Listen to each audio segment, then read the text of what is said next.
Hello, my name's Chris Bryant and I'm the Minister for the Arts and Creative Industries, and this is First Draft, the podcast that champions the creative industries. And today I am joined by the amazing co-artistic director of the Royal Shakespeare Company, Daniel Evans. And I'm joined today, very excitingly, in Stratford-upon-Avon by the co-artistic director of the Royal Shakespeare Company, Daniel Evans. Welcome, Daniel. Thanks so much. I'm honoured to be here. Now, yesterday I popped in on your tech rehearsal for Edward II, so you must be a little on edge? I'm not quite on edge. We meant to do a dress rehearsal. I'm playing Edward II because I'm an actor as well as an artistic director. We were meant to do a dress rehearsal tonight, but it's been cancelled because a bit of stage equipment broke. So we have our first public performance tomorrow night, a first preview. So I really hope we get there. Well, I went to Richard II earlier this week with Jonathan Bailey, which was magnificent, but that started 25 minutes late, and I think that's because John of Gaunt didn't come on. They had to, the understudy came on. So wow. I'm available. No, but I just wanted to go back. So you said as well as a director, you're an actor, but you were an actor first, really, weren't you? I was. And this is your first time treading the boards, to use an old cliche, for quite a while. Yeah, it's been 14 years since I was in a play. I've done some concerts and things, but I haven't played a part for 14 years. So it's a big moment, a big deal for me at this moment. Yeah. Because you did a series of artistic directors' jobs. Yeah. So I was at the Crucible Theatre for 7 years in Sheffield, then Chichester for 7 years. I did act twice in some Sondheim and a play by Alexei K. Campbell called The Pride at Sheffield. I didn't act at all at Chichester. But when Tamara, my co-artistic director, and I were planning this season, I said, I need to act again. The woman beguiled me and I did play. Is that the... So no. She forced you onto the stage again. No. Tamara never forces me. It was in discussion. She was going to direct, and I thought, well, out of balance, maybe I should act, because that's one of the glories of having two of us together, our joint brains on this, that we can balance things out. And so Tamara directed this incredible production of Pericles in the summer, which went to Chicago. And now we're almost at the end of our first season, and it's my turn. And you'll open, but what's it like directing yourself in a pretty tough play with it? I mean, some beautiful poetry, but Marlowe isn't the easiest for a modern ear, perhaps. It's first of all, I'm not directing myself. I'm lucky that I've got a brilliant young director called Daniel Raggett. Exactly, he's really a wunderkind, like the best director of his generation. And I wouldn't be able to do what Ken Branagh does, to direct yourself. I just don't know how you do that. And Olivier did as well, I think. Olivier did, yeah. And people do, but it's not for me. But you're right, the play is brutal. He has a very famous brutal death, which are we okay to talk about? But yes, I think it's well established. So he has a brutal death where a poker, he's basically raped. Yeah. It's a sexual assault with a poker. And so, but the play starts with him asking for his lover, Gaveston, who his father banned from the country, to come back, and all his nobles refuse. So it's sort of a play partly about leadership and about what happens when you aren't able to take people with you.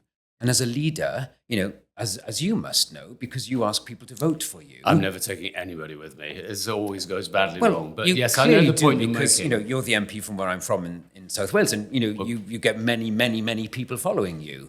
And so, but in this case, Edward strategically is not the best kind of leader until too late, and that's part of his tragedy. And there's an element of this which is similar to Richard II. Very much so. In fact, I think Shakespeare stole most of it from Marlowe. Right. Sorry, Shakespeare. Is the artistic director of the Royal Shakespeare Company allowed to say such things? Well, we know that this play came first in history. Yeah. There are some elements that are so similar. Like there is a scene in a prison where a king deposes himself. I mean, it's clearly inspired by. One of the things that inspires me about this play is I think, even though Marlowe had touched on some gay relationships in earlier work, this is the first history play of its kind, so before Shakespeare's plays, but also it's the first time a gay relationship is really at the front and center. And when you think about that, first being performed in 1593, not that gayness was what we know it to be now, that blows my mind. It must have been so radical. Elizabeth I still on the throne. That's right. Before King James, though maybe it would have been a bit more difficult to run that story during the reign of King James, who was reputed to be having a long-standing affair with a series of different men. In a way, it was a kind of premonition of James because, Gaveston is called Edward's favourite, his minion. Yeah. And those were words that apparently were used with King James, who had his favourites and his minions. Now, I want to ask you a specific question about how you decide what to put on in a theatre, because I just noticed back there's a set of books. Well, they're not real books. No, they're just covers, but it's a set decoration. Yes, it's a set. It's a set. Indeed. But anyway, it's of a set of Shakespeare plays, and it's divided them up into comedies, tragedies, histories, and poems, and then a fourth book, which is doubtful plays. How do you decide whether to put on a doubtful play? And I'm not asking you to talk, I presume they mean Winter's Tale and Measure for Measure and things like that, and The Tempest maybe. That's not the question I'm asking. The question I'm asking is, how do you decide as an artistic director, right, we've got to get people in through the doors, we've got to get bums on seats, but at the same time, I want to do stuff that really, really matters. Yeah, you've almost summarised it there. So Tamara and I, we've said from the start that we want our RSC to be artist-led. Right. So for us, that's about having conversations with the kinds of artists that we want to invite to work here and to discuss with them what kind of audiences we want to reach. Because after all, the business of theatre is just about artists and audiences meeting. Mm-hmm. That's what pure theatre is. And without the audience, there is no theatre. So we have been incredibly fortunate in our first year to be able to work with people like, renowned directors like Stephen Daldry and Justin Martin, who directed Kyoto for us. But also which has had phenomenal success, I think. It's currently playing in the West End at Soho Place, and we hope it'll have a life beyond the West End. A really important piece of work about the Kyoto Summit, about how 170 countries found agreement, which is something that we could do with in this day and age. Yes, the world is out of joint. The time is out of joint. It's really strange to see how the axes of those relationships are changing globally at the moment, and that's why a play like Kyoto really does say something to the world we're in currently, and that's what we want almost every piece of theatre that we do here to bring to the world. We know that theatre has a kind of vital importance to be able to share, to bring people together. We're in the same room. We switch our phones off, or we should. Even though they go off every now and then. Well, maybe we'll come back to audiences and how well or badly behaved they may be. But, we hear stories about ourselves. And as our in-house playwright Shakespeare said, the purpose of theatre is to hold up a mirror to nature. Yeah. And so we get actors to act out a story about us. And that helps us deepen our understanding. So to come back to your question, it's about artists. It's also about audiences, but it's also about balance. Mm-hmm. So we try not to do too heavily... a season that is too heavily reliant on tragedies. So we, add some comedies, or there are these plays which are called problem plays. And we've just announced that we are doing one of them, Measure for Measure, this season, directed by an amazing young director called Emily Burns. There's that extraordinary moment in it, Be Absolute for Death.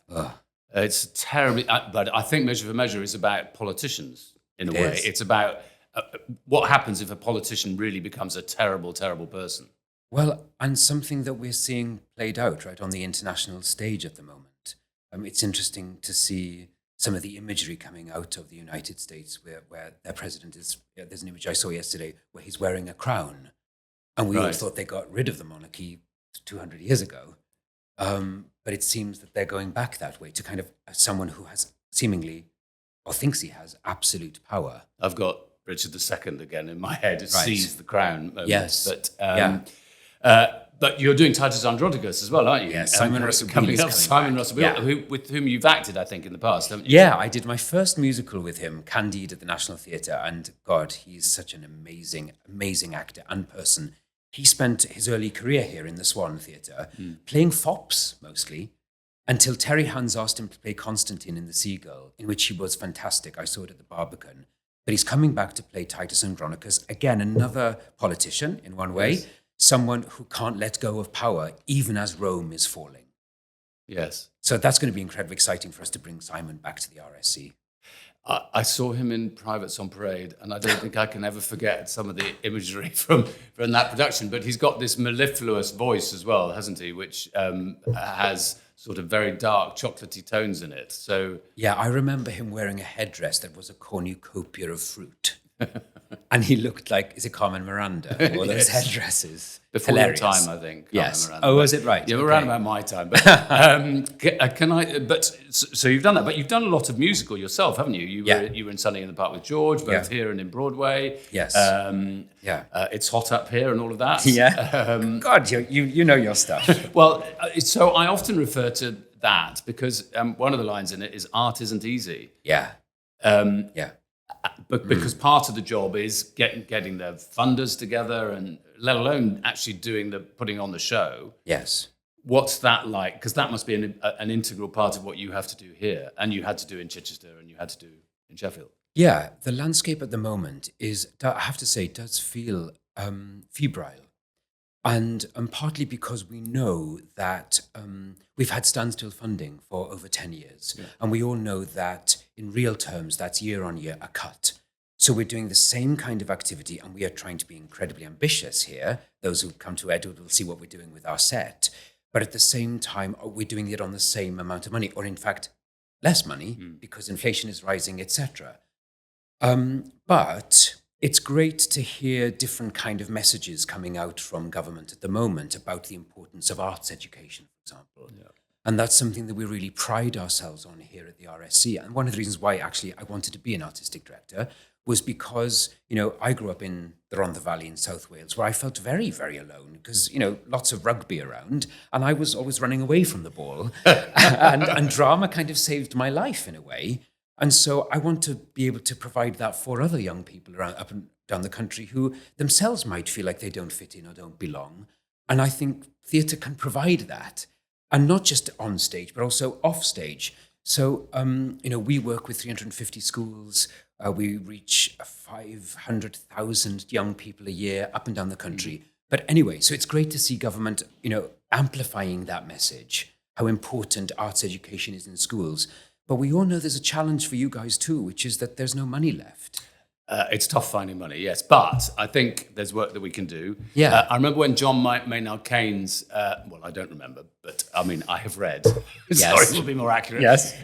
When John Maynard Keynes was the first chairman of the Arts Council in the 1940s, he said the creation of the Arts Council was a great thing. It would mean that, money would be able to go more diversely across the whole of the country rather than just for some of the big organisations in London. Yes. So they're important as well. But he said what it won't sort is the capital problem for arts venues. And the thing is, theatre like this endlessly needs repair, restoration, being made fit for a new generation.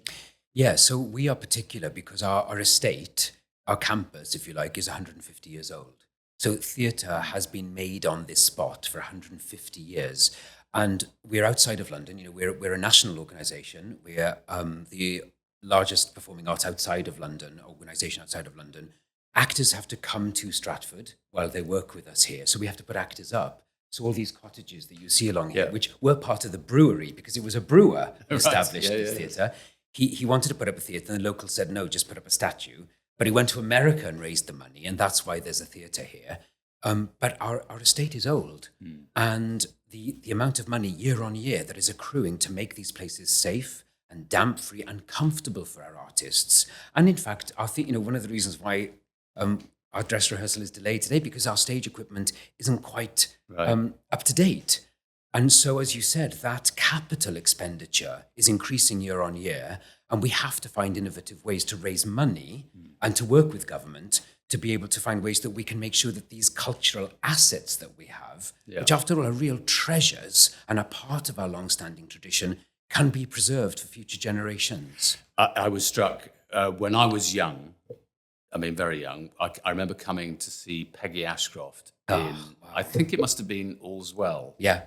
And I was right at the back of the stalls. Yeah. Not at the stalls, right at the back of the gods, or whatever it was, the balcony. And in the old theatre, before this version, that was a very long way away from the stage and very difficult acoustics. and yet you could hear everything she said. Not the rest of the cast, funnily enough, but you could certainly hear everything that she said. Yes. So in every generation, you end up having to reshape theatres so that they fit modern audiences. Absolutely right. I remember also sitting in the back of the balcony, the gods, as we used to call it, in the Park and Day Theatre in Treorchy, of the gods. But it used to feel like you were in a different postcode, to the actors. And I think that's in a way developed a kind of acting technique at Stratford, which is people used to gesture as they spoke, to say, it's me speaking now. Yes. But of course, as acting styles have changed and what audiences expect from plausible, credible acting, you can't be over the top. And that's why, actor training becomes important and why we feel passionately here. Because I did my first job here at the RSC from Guildhall. Yep. And I was lucky because it felt like an extension of my training where we had Shakespeare classes and voice classes.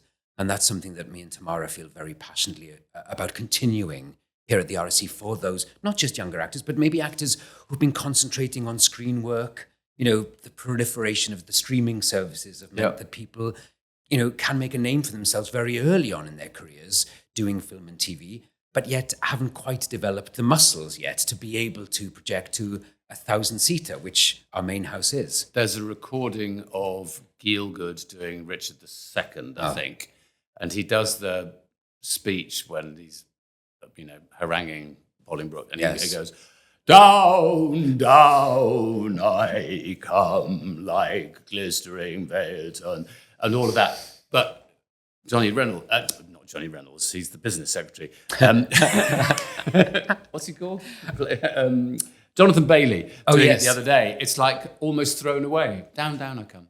Like glistering Phaeton. Right. So there you go. So theatre, has developed. It's completely, and also I saw Hamlet last night here. Luke is amazing. Yes. It's like completely different because so many of the lines you could say are thrown away, or it's like he's only just thought of them. That's it. In a sense, is what you think. Obviously, language should be in the theatre. Yes, it's really amazing watching Luke because you think he's improvising. Yes. And yet he's not. The famous passages are all there. It's a brilliant edit of the text by Rupert Gould, so it comes in under 3 hours, which is unusual for a Hamlet. Which is good for a Hamlet. It is good. And obviously, short and loud. Yeah. I like. And there's a spectacular set by S. Devlin. But it is amazing to watch an actor really find these words, like coining them for the first time. And you're right, that is what acting is about. And I hope I do some of that with Edward. I'm sure you will. Now, talking of which, I just wanted to go back. You talked about Treorchy and the Park and Dare, and obviously a theatre I know well. It's in my patch, in my constituency, and I live in Porth, just a few miles down the road from Treorchy. But we've talked about creative education. What did you get by way of that at school? Oh, well, I suppose I was lucky because I grew up in a bilingual household. Mm-hmm. So I got to go to a Welsh school. Where the teaching was incredibly passionate.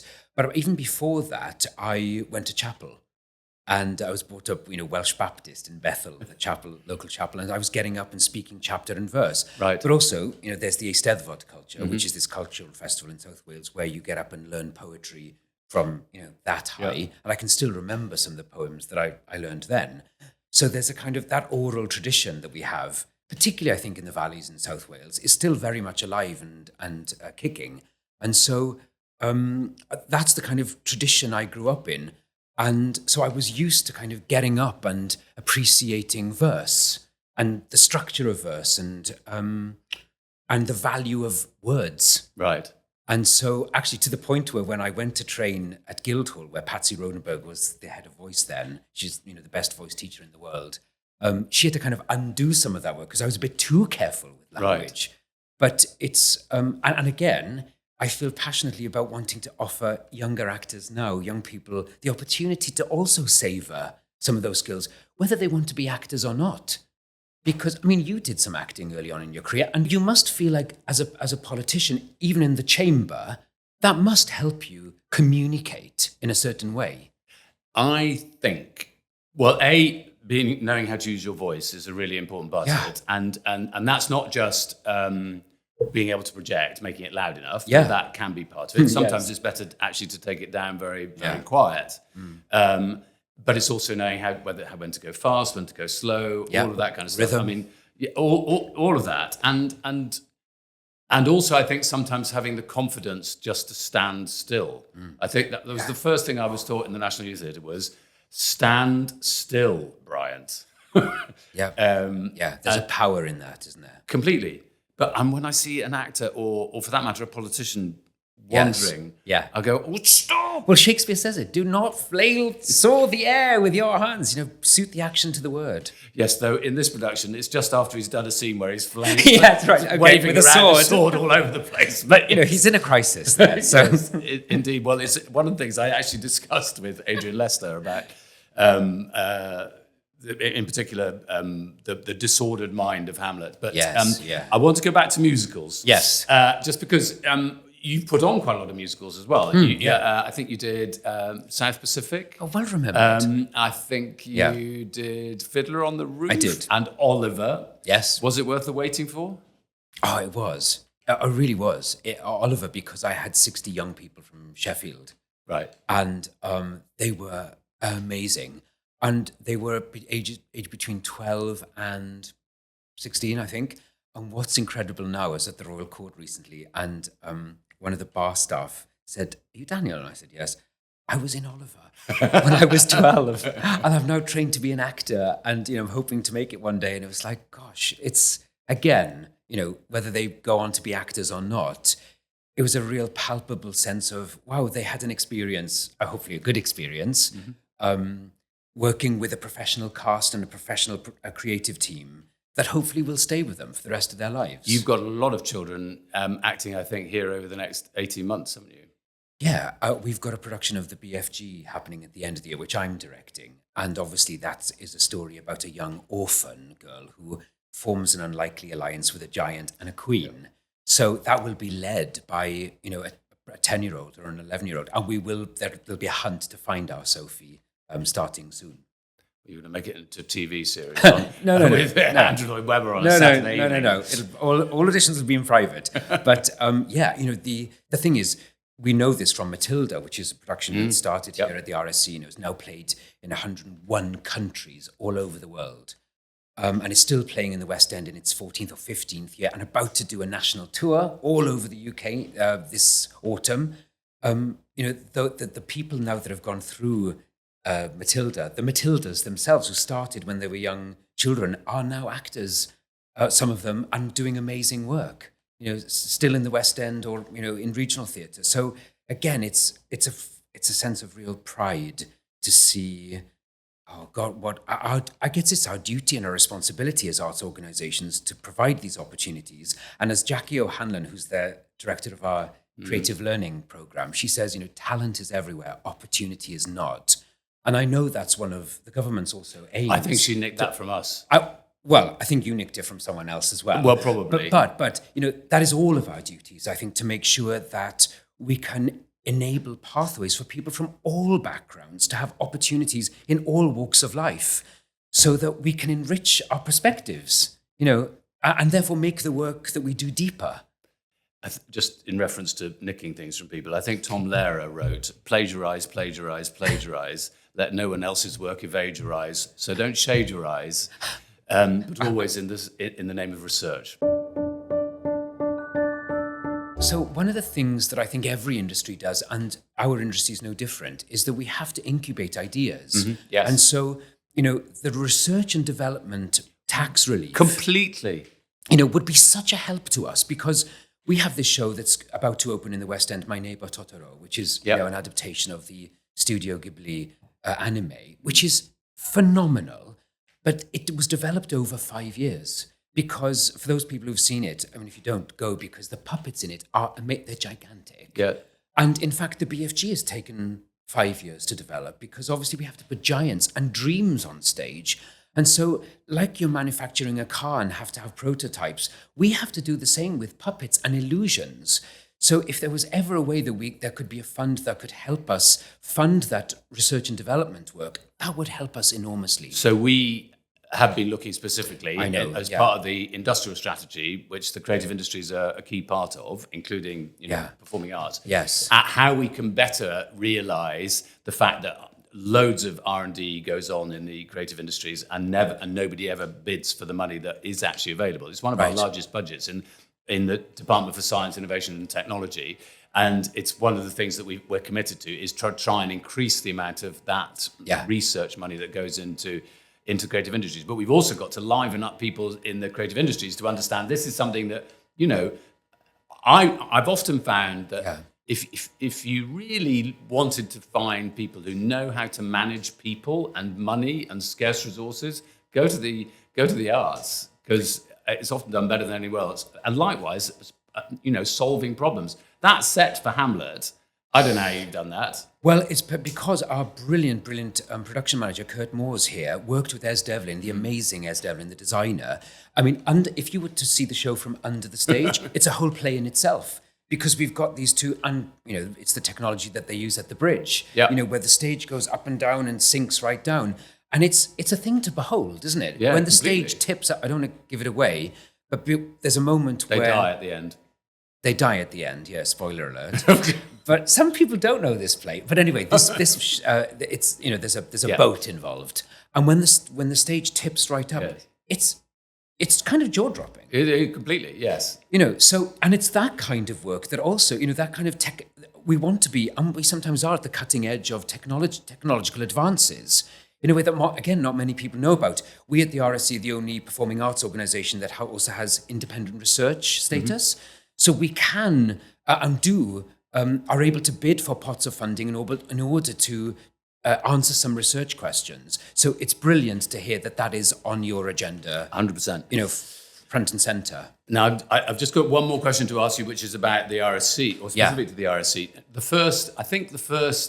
One of the first plays I went to on my own in London was Wild Oats with Lewis Fiander, RSC production. Yeah. And then I remember seeing Nicholas Nickleby, extraordinary cast, Edward Petherbridge and Roger Rees and John Woodvine. Yes. Completely amazing. Now, that was the RSC with its home in London. Yes. When are you going to have a home in London? Yeah, good question. And it's something we are actively talking about. It's a live issue for us. We're really proud that this year we've got, you know, Kyoto playing at Soho Place. We'll have Totoro playing at the Gillian Lynn Theatre. We'll have our season at the Barbican at the end of this year in the autumn. We had our first transfer from the other place to the Kiln Theatre, English, Sanaz Tusi's play. So we are currently enjoying having the RSC, you know, popping up across London everywhere throughout the year. And there'll be more news about some other things that are popping up later on this year.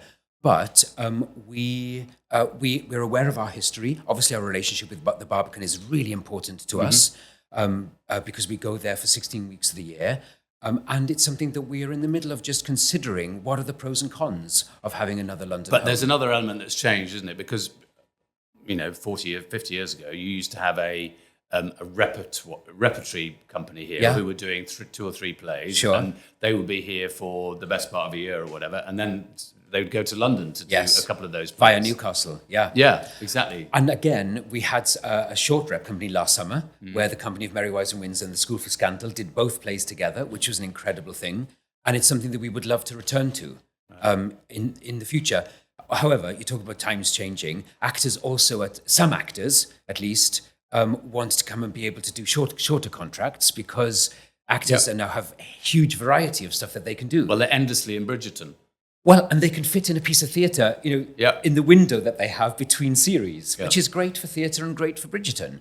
So, but we haven't given up on this idea of rep. It's something that's part of our long history and something that we do want to return to.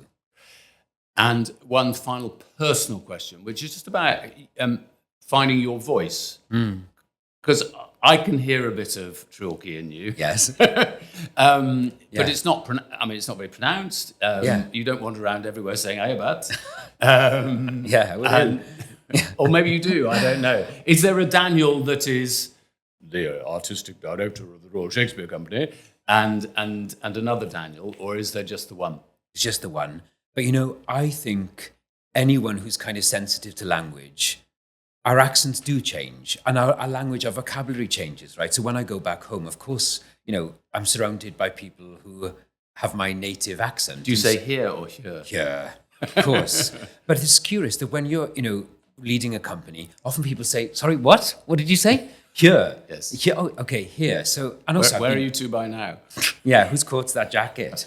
So I'm over by you. Yeah, come over by you. I'll be there now in a minute. Yes. So, but I think we all adjust because that's just part of communicating, right? Yeah. It's part of being clear.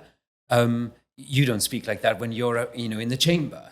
No, I don't. And I'm a Cardiff boy, and we went to live in Spain when I was 7, which is why I have, my brother's called Rodri, my father's called I can Reece, hear your Welsh accent. But no, I don't think I've got anything. You do. Oh, well. Oh, definitely. People accuse me of being English, which is terribly difficult. Well, it's that funny thing, isn't it? Because people say, oh, you definitely sound Welsh to me here. And then I go back home and people are like, oh, you're anglicised, and you get a bit of flack for it. But I think we all adjust. Daniel, we've talked a bit about innovation because it's a kind of key part of what you have to do for every new production. Some bright idea of a director comes up with, I know what, let's have everybody hanging from the ceiling or whatever. Yes. And then somebody has to make that happen. But there's other innovation that you're doing in the digital era here. So we have a brilliant director of creative innovation here called Sarah Ellis, and she's been working for a little while with a company called Ink Stories, based in Brooklyn in New York, who are an award-winning gaming company. And we are making our first video game, which is called Lily, because it's based on Lady Macbeth, and she's called Lily Mahmoud. It's set in Iran, pre-revolution, and you don't have to know the story of Macbeth in order to play it. Tamara and I have had an early go on a prototype of it. It's a kind of multi-adventure, so you can choose your own pathway through it. It's incredible. We hope it's going to go into production later this year. We've made the first 20 minutes, and these folk at Ink Stories, they're amazing collaborators, but also their imagination. You have to complete tasks. I don't know, can I give this away? I will. The witches are hackers. Right. So you have to be, that's your kind of way in to be able to kind of, you're part of a kind of surveillance team, keeping an eye on Lily Macbeth and her way through the revolution. Right. So we're excited for many, many reasons, not least because we hope that we'll reach a whole new generation of young people who, we know gaming is on the rise. And after all, games are just stories that are interactive. Yeah, and that's what theatre is, really. But I think this is one of the things I've been trying to argue for a while, which is there's a whole ecosystem of the creative industries because you don't get video games that are successful without people who know not only how to do tech and design tech, but also how to do do physical design or create characters, tell stories, use words, use music, and sometimes they're drawing on kind of very accurate archaeology as well. Oh my gosh, the graphics on this, because it's a mixture of graphic and live filming. Right. So they've had to film, multiple endings or multiple options for you to be able to choose which pathway you're going to choose. But people could play it. When we finish it, people will be able to play it for around 6 hours at a go. And again, it's you don't have to know Shakespeare, but maybe our dream is, because Sarah talks a lot about this word convergence. Because if you think about the series, what's it called, The Last of Us, which started as a zombie game and then became this amazing television series with Bella Ramsey and Pedro Pascal, this game might become a play. So actually, you don't know where things are going to lead. And that's, in a way, that's the kind of great opportunity ahead of us all in the creative industries, to see how we can be influenced by other mediums. Let's do some quick fire questions. Yes. And you said earlier that you didn't think you were allowed to ask me questions, but this is the bit where you're definitely bound. You are duty bound to ask me questions. But my first question to you is going to be: what's the part that you have not yet played that you wish to play? Oh wow, I think I'm too old for it. I wish I played Edgar in King Lear. Why Edgar? Oh well, because he starts as an incredibly privileged man who then has to realize, go to the depths of the lowest of the low. He says, Edgar, I nothing am. He has to go on the run. He then meets his father and has to be in disguise because his father's blinded, and he ends the play as king. So it's one of the reasons why I think the play is apparently very, very popular in Asia, because it's the journey of the Buddha. Right. So, but I think I'm genuinely too old, unless King Lear was played by, a 90-year-old. Well, he's already done it twice, Yes, but he can, if he fancies it again. And all. But I wish I'd played Edgar. Right. I don't. Beyond that, I'm not sure I have anything else. Your go. What's the thing that you are most proud of in your career, that you've achieved in your career as an MP? At the moment, It's that a few years ago, I went into a school in my patch called Llynedd. It's a Welsh medium primary school, and it was shocking. The state of the building was absolutely shocking. Right. And I, through what I can only describe as a hissy fit, a political hissy fit, I ranted and raved. I rang up the leader of the council. I said, no child could possibly ever be educated in this kind of environment. What are you going to do about it? And 2 weeks ago, I went to look at the new school, and it's beautiful. It's absolutely beautiful. And now, it's not because of me, it's because of the council, in the end, found the £18 million to invest in 18 million. Sometimes people say, why is there no money? And you go, well, things cost a lot to do. So that's, at the moment, that's my kind of proudest thing. Though I think way back when, in 2003, when the Labour government was a bit hesitant about introducing an artist's resale right for the secondary market of artists' work.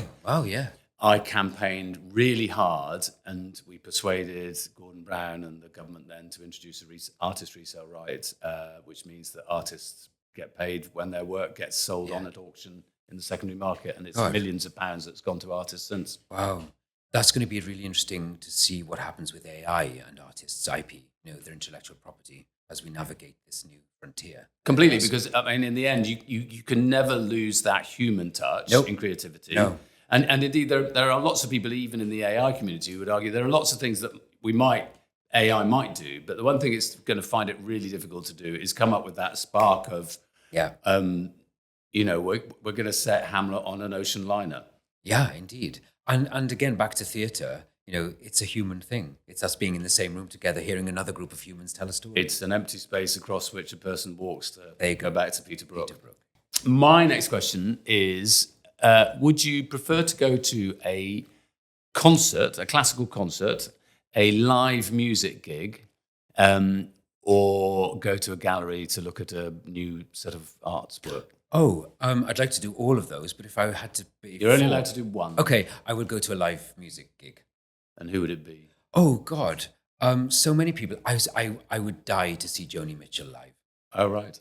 Which I'm not sure she does much anymore. She does every now and then. Yeah. But, that would be What's amazing. the last gig you went to? Oh, my God. I go to the theatre a lot. Hang on, what was the last gig I went to? I think it might have been to a David Byrne hybrid play rock gig that they did at the Royal Festival Hall. And you've got a kind of hybrid show coming as well here, haven't you? Yeah, Hamlet, Hail to the Thief, which is a mashup between Shakespeare and Tom York, Radiohead, that amazing album. Yeah. My turn. Yeah. Can I ask you a sort of personal question? Well, it's personal, professional, which is, I've often wondered what it's like being a gay man in Westminster. And is this okay? Yes, I am a gay man. And you're in How Westminster. How did you work that out? So I just do you encounter sort of casual because it's often described as kind of an old-fashioned boys' club, and women must encounter misogyny. Do you encounter homophobia? I have a bit. Yeah. There's one very senior politician who's still around who once said that it was an absolute disgrace that I was elected for the Rhondda because I was gay. But that's a long time ago now. And I remember there was one debate where it was about smacking of children. And I intervened on a Tory who said, I will give way to the honourable. This is the way we have of having a debate rather than just people giving speech after speech. And he said, I'll give way to the honourable member, me, even though he's a notorious homosexual who will never have children of his own. Whoa! The whole chamber went, whoa! What year was that? 2000 and something. So in the 21st century, then? Yes, but a long time ago. And when you think about it, in my lifetime, homosexuality was illegal. Sure. Full stop. Yeah. So, I mean, it's such a different world that we live in today. And so many things changed in that period from kind of 1997 to 2015, all the way from, no, you can't, it was illegal to be in the armed forces or the police if you were gay. And now, we have pride celebrations in all our armed forces. You can adopt not just as a single person, but as a gay couple, et cetera. I mean, so many things have changed. And there are so many countries around the world where it's still illegal. And we see, for example, trans rights being rolled back in the US. So, it is interesting how, as we are getting more permissive, perhaps, or progressive, that there are other places in the world which are holding on to that dated, outdated, unjust laws. Not least Russia, Iran. Yes. And I think you can never presume that the rights that you've won in a previous generation will be there forever. So it's hard one. But what I love is if I go into any of the schools in the Rhondda today, there will be out kids who are all their friends know they're absolutely fine, and also it's fine to be a butch gay boy or a camp gay boy. It doesn't matter. It takes all sorts. Completely. Yeah. And I've been thinking a lot about this in terms of Edward II, because obviously he's a gay king. I'm talking to Ian McKellen about when he played the part in 1970, not so long after homosexuality was made legal. But they toured to Scotland, where it was still illegal. Yeah, right, yes, of course. And he said people used to come incognito to see the play. Yeah. And that's, after all, what is that, 50 years ago? Not that long. Yeah. Where I often feel I'm lucky to live in this era rather than in other eras. Indeed.